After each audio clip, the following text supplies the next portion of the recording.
Good morning, and thanks for the opportunity to speak today. And thanks for hanging in there last session. I had no disclosures. So at the MGH, we have team training for both our residents and for our faculty. Our residents, the team training occurs every Thursday, so it occurs weekly as part of our surgery didactic and learning sessions, which our residents affectionately call surgery school. It generally occurs in pairs, so it's a senior resident, someone in the PGY 4 or 5 year, and then someone in the PGY 1 or 2 year. It works out well that our PGY 3s are usually off campus on their rotations. And each session occurs for about 1.5 hours. There's the session, and then afterwards a debriefing. Our faculty at the MGH also participate in regular OR team training. Currently, it's through a malpractice insurance company sponsored grant. And as part of this grant, it's a 3-year grant to put 150 surgeons that are in high-risk specialties through OR team training. It's a 6-hour session, and currently we're running it twice monthly. And in both of these, both the resident and faculty team training sessions, it's really surgeons, nurses, circulators, and scrubs, as well as anesthesia and CRNAs and or anesthesia residents. So it's really multidisciplinary. Sometimes we have our bioengineering crew involved as well. So with regards to fire safety, this was the focus of one of our resident cases. So our residents rotate through these sessions. It occurs throughout the year, and we do approximately 3 different scenarios throughout the year to get through all of our residents. So this was actually one of the cases that we ran. So it's a 52-year-old male. The case is a 52-year-old male / mannequin with a history of COPD on HOMO2, 2 liters of nasal cannula. And he had an FNA of a cervical lymph node that was non-diagnostic and needed excisional biopsy. So he's taken the OR, and it's MAC anesthesia. So the patient's awake, he's prepped and draped and receiving oxygen via nasal cannula. The residents inject local anesthetic. They make an incision. And this is a model. We have simulation tech, as I'm sure many of you have at your institutions, that created this neck model with a little lump that was the lymph node. They make the incision, they start cautery, and then the technicians made another model where from behind the neck, smoke starts, and this is made by dry ice, and they have tubing where saline starts dripping in, and the dry ice kind of releases all of this smoke. And so the residents, get a little frantic, they call for help, and that's where we stop the case. And this is part 1A of our case. So we end the case there and we debrief it. So the backstory to this case is that there was just high flow oxygen coming through the nasal cannula, and that started the fire. And so when we undo the drapes, you just see charred nasal cannula underneath the drapes. And so when we debrief it, we first introduce the fire triangle, which I'm sure all of you are familiar with, an oxidizing agent, heat, and fuel. And so that could be either oxygen or nitrous oxide. And usually this is in the domain, quote unquote, of anesthesia. Fuel can be anything from prep agents, gowns, GI gases, patient hair, swabs and sponges, or drapes and towels.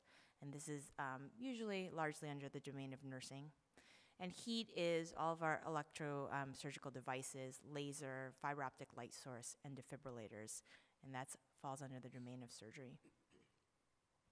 We then talk a little bit about RACE in a contained fire, which is what this is, as well as PASS. And so I'll go through these acronyms. RACE, as many of you or all of you know or should know, is rescuing the patient and team, alert and alarm, contain and confine, and then extinguish or evacuate. And so it basically falls into these kind of categories. And with regards to this case, rescue involves removing the drapes, placing water or saline on the wound and drapes to prevent the fire from spreading, and shutting off the oxygen and removing the nasal cannula. Alert and alarm, you find the fire extinguisher, contact the main desk, and consider pulling the fire alarm in the hallway. And for contain and confine, ensure that the patient obviously is no longer on fire, isolate all of your flammable materials so the fire cannot spread, and consider placing someone at the door to prevent other staff from rushing into the room. And finally, for extinguish and evacuate, to note that alcohol fires can actually be very difficult to see initially. And if the fire is still ongoing, to use the fire extinguisher. And As you know, this is helpful with the use of the acronym PASS to pull the pin, aim the fire extinguisher nozzle, squeeze the handle, and then sweep it back and forth over the fire. So we actually do a part 1B. We give residents a chance to try it again, both as an opportunity for them to kind of practice what they learned and also to make sure that it kind of is solidified in their head. And the performance is almost always improved the second time around. We then go into part 2.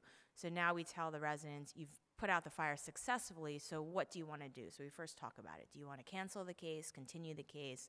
Do you want MAC anesthesia? Do you want to switch it to general anesthesia? And there's no hard and fast right or wrong, but just to get them thinking about what they would do if they were the attending of record.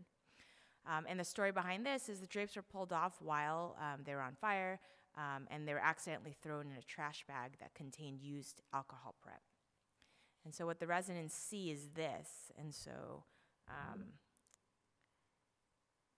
you'll find that this are flames that are projected onto the screen, and then some more dry ice and smoke coming out.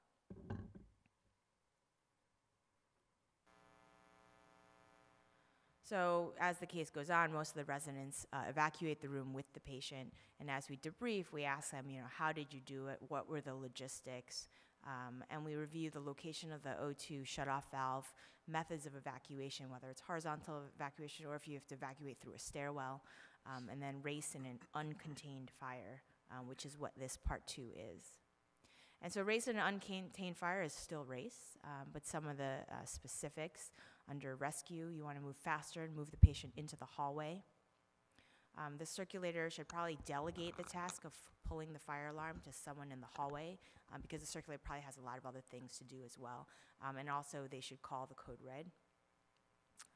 Crowd control is important to minimize traffic in and out of the room and also to make sure that the O2 valves are turned off. And someone must make the decision to evacuate the OR. So a lot of times, you may find that people are just kind of talking about it or whatnot. So you need some kind of a team leader to say, we have got to get out of here. And the team has to work together, anesthesia, nursing, surgeons, et cetera, to make this happen in a timely and safe manner. As part of our debriefing of this part, we also discuss how the fire could have been prevented. And so with this fire triangle, with anesthesia, surgery, and nursing considerations. You want to use minimal O2 concentration, use medical air when possible with a less than 30% oxygen content, avoid air leaks from the anesthesia circuit, do not allow O2 to collect beneath the drapes, and to know all of your shutoff locations. From a surgeon's perspective, let your prep solution dry completely, and recently we've officially made it that you actually need the 3 minutes to let it dry. So we now have switched to prepping the patient before you even scrub. So we prep, and go out and scrub, and come back and drape. To use electric cautery or laser sparingly, holster your bovie properly, keep the tips clean, place lasers in standby mode when not in use.